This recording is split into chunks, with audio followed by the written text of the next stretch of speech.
तो पूरी तरह से अब स्नैपी गर्ल हुई है एक्सपोज। इनके झूठ का जो पर्दा है वो फांस हो गया है, पर्दाफाश पूरी तरीके से इनका हो गया है। और कोई नहीं, इनके पड़ोसी ही, जो पड़ोसी अंकल आंटी की वीडियोस हम लोगों को दिखाया करते थे, उन्होंने और अंशु के भाई ने स्नैपी गर्ल का पूरी तरीके से चेहरे से नकाब हटा दिया है। यहाँ पर कमेंट के थ्रू जनता को उन्होंने बताया है कि इन्होंने सूरज भाई के जाने के बाद क्या क्या चीजें की हैं, और इनको घर से निकाला गया नहीं निकाला गया, सास ससुर ने इनके साथ कितना टॉर्चर किया है, या इन्होंने क्या कुछ किया है, या इनके साथ क्या कुछ हुआ है, सारी चीजें सामने है खुलकर।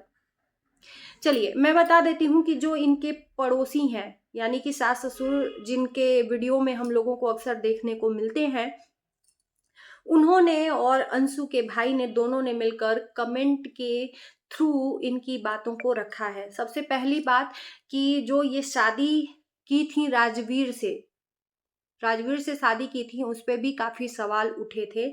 सूरज भाई की जब डेथ हुई थी, उसके 1 महीना भी नहीं गया था, उसी 1 महीने के अंदर ही इन्होंने राजवीर को अंगूठी पहनाई थी। वो अंगूठी किसी और से नहीं, उसी पड़ोसी से इन्होंने मंगाई हुई थी। उसी पड़ोसी से इन्होंने अंगूठी मंगाई हुई थी कि, और उस टाइम पर कोविड भी चल रहा था। तो कहीं ना कहीं ये सवाल जो उठे थे कि ये जानबूझकर सूरज भाई को इन्होंने रास्ते से हटाया है, तो कहीं ना कहीं ये सही साबित हो रहा है। जिसने भी सवाल उठाए, पूरे सोशल मीडिया पर हो हल्ला हुआ, लेकिन उस टाइम पर जनता इनके साथ इसलिए खड़ी थी कि इनके साथ बहुत बुरा हुआ था। लेकिन अब इनकी जो असलियत है ना, धीरे धीरे सामने आ रही है। ये हर चीज का रिकॉर्डिंग रखती हैं। इनके यहाँ तक कि जहां पर ये रहती थी वहां पर सीसीटीवी कैमरा भी लगा हुआ था। मतलब ये सारे चीज का खुलासा पड़ोसी और अंशु के भाई ने मिलकर किया है। अब बताइए कि जिसका पति इस दुनिया से जाएगा, क्या उसको 1 महीना, ये राजवीर जी के जाने के बाद काफी दिन तक डिप्रेशन में रही हैं। आप लोग देखे होंगे कि ये जो सपना है, राजवीर जी के जाने के बाद काफी डिप्रेशन में रही, लेकिन यहाँ पर तो दिख रहा है कि सूरज भाई की जब डेथ हुई थी, अभी 1 महीना भी नहीं बीता था, इन्होंने राजवीर भाई को अंगूठी पहनाई थी, ये कह के अंगूठी बुलवाई थी कि उनका बर्थडे है। तो ये इनका असली चेहरा यहां से दिखना स्टार्ट हो गया। जिस प्रॉपर्टी की ये बात करती हैं कि इनके सास ससुर प्रॉपर्टी बेच रहे हैं, इसका भी खुलासा हुआ है। पड़ोसी और अंशु के भाई ने इसका भी खुलासा किया है कि जो भी राजवीर और सूरज भाई के नाम से प्रॉपर्टी था, या जो भी उन्होंने खरीदे थे, वो सारे पेपर्स इनके पास पहुंच चुके हैं। लेकिन इन्होंने इस चीज का क्लियर नहीं किया। ये हर चीज का रिकॉर्डिंग रखती हैं, हर चीज का प्रूफ दिखाती हैं, लेकिन अब हमको देखना है कि क्या इन सब चीजों का ये जवाब दे पाएंगी। क्योंकि कहीं ना कहीं जो पड़ोसी से इन्होंने रिंग मंगाया था, उस पड़ोसी के पास भी कुछ इनके दबे राज हैं। इसलिए उस पड़ोसी का ये जवाब आप लोग देखते होंगे कि कभी नहीं देती हैं। ये कह के टाल देती हैं कि मैं किसी को खामखा व्यूज नहीं देना चाहती, या किसी को फेम नहीं दिलाना चाहती, या वायरल नहीं करना चाहती, ये कह के टाल देती हैं। ये सिर्फ जवाब किसको देती हैं? अंशु को। कहीं ना कहीं उसको डरा धमका कर रखना चाहती हैं। इनको ये लगता है कि मैं उससे और आगे बढ़ चढ़कर बताऊंगी तो वो दब जाएगी। अभी तक तो हम समझते थे कि देखो, ताली एक हाथ से बजती है, कभी 2 हाथ से नहीं बजती है, तो कुछ कमियां इनमें है तो कुछ कमियां उनमें है। लेकिन यहाँ पर अब सच्चाई जो धीरे धीरे सामने आ रही है, इससे साबित हो रहा है कि ये कितना, मतलब स्टेप बाय स्टेप इनकी सोच के हिसाब से सब कुछ चलता आया है। प्रॉपर्टी इनके पतियों के नाम से जो भी था, वो सारा कुछ इनके पास पहुंच गया है। इस बात का इन्होंने खुलासा नहीं किया। गाड़ी खरीदा, घर खरीदा, अपने बल पर ये चीजें दिखा दी, लेकिन ये नहीं दिखाया कि जो इनके पतियों का प्रॉपर्टी था, इनके पास ही है। क्योंकि उस सास ससुर के अंदर भी इंसानियत है। उनका यही कहना है कि भाई ये बच्चियों का हक है, वो बच्चियों को ही मिलना चाहिए। बात यहाँ पर आती है प्रॉपर्टी क्यों कह रही हैं? जो सास ससुर के नाम से प्रॉपर्टी है उसके चक्कर में ये ज्यादा पड़ी हुई हैं कि वो भी हमारे हाथ से चला जाएगा। इनके मन में है कि कहीं वो अंशु और अंशु के घर वालों को न वो प्रॉपर्टी दे दे। इसीलिए इन्होंने हाल फिलहाल में एक वीडियो बनाया कि सेवा करोगे तभी मेवा मिलेगा। पड़ोसियों ने ये भी क्लियर किया कि इनको कभी भी कुछ भी नहीं बोला गया, घर से कभी भी निकाला नहीं गया। उन्होंने जो भी बोला अंशु को बोला, अंशु के लिए बोला।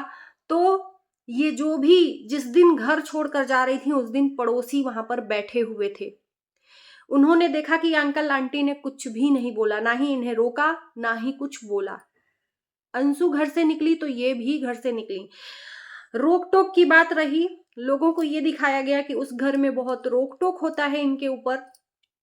इस चीज का भी क्लियर और खुलासा हुआ कि इन्होंने पहले ही बोल दिया था कि मैं किसी के दबाव में नहीं रहूंगी, तो इनको रोकना टोकना भी मना हो गया था सास ससुर के द्वारा। ये जहां जाएंगी, जहां इनके ऊपर दबाव नहीं होना चाहिए, तो उन्होंने ये भी मना कर दिया। अब जाहिर सी बात है कि हर चीज के दो पहलू हैं। क्या ये पूरे तरीके से सही है? बिल्कुल नहीं। जो पड़ोसी और धीरज भाई यही बोल रहे हैं कि जो दूसरों की बच्चियों को प्यार दे सकते हैं, क्या अपनी बच्चियों को नहीं प्यार दे सकते? तो ये कहीं ना कहीं उन बच्चियों को उन माँ बाप से दूर कर रही हैं जिस माँ बाप के इस दुनिया में दो दो जवान बच्चे चले गए। ये जितनी भोली दिखती हैं, जितनी सीधी दिखती हैं, जितना ये मासूम दिखती हैं, उतनी है नहीं एक्चुअली में। पूरी तरीके से ये एक्सपोज हुई है, क्योंकि जो सच्चाई दुनिया को जाननी थी वो धीरे धीरे अब सामने आ रही है पड़ोसी और धीरज के द्वारा। अंशु का शिवपुरी जाना इनको बहुत ज्यादा झटका लगा। अंशु शिवपुरी में है, इनको इनके मन में पाप है कि कहीं ये इनके जो हाथ से प्रॉपर्टी है वो भी ना चला जाए।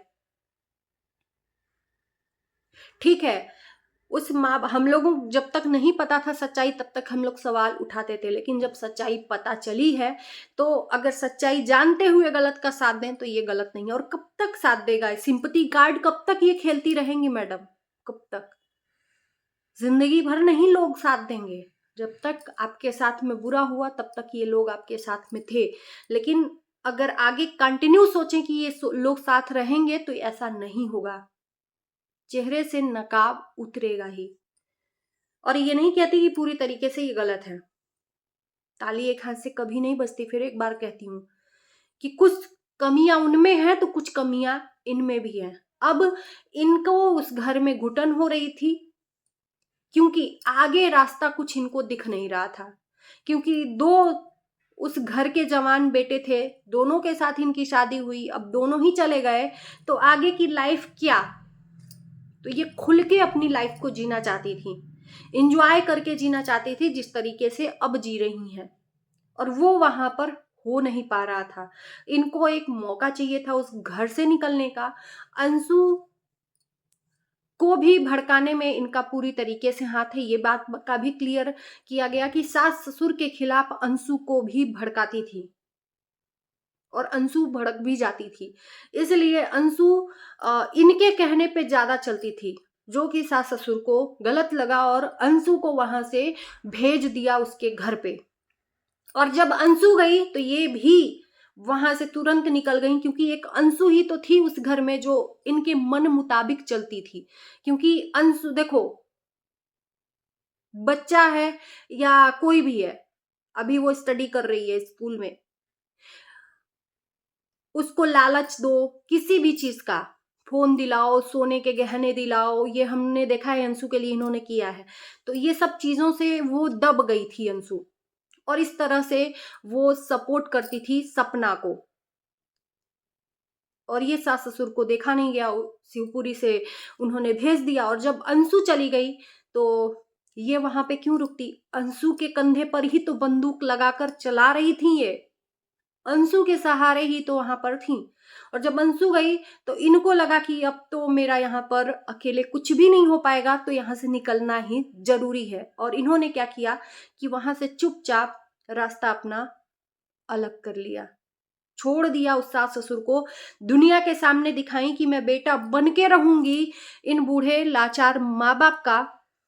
लेकिन वहां पर इनको हो रही थी घुटन। शायद तीसरा बेटा रहता तो उसके साथ भी ये शादी कर लेती, ये भी था, है ना। तो ये चीजें हैं। अब इनको आजाद पंछी के तरह उड़ना है तो उड़ रही हैं।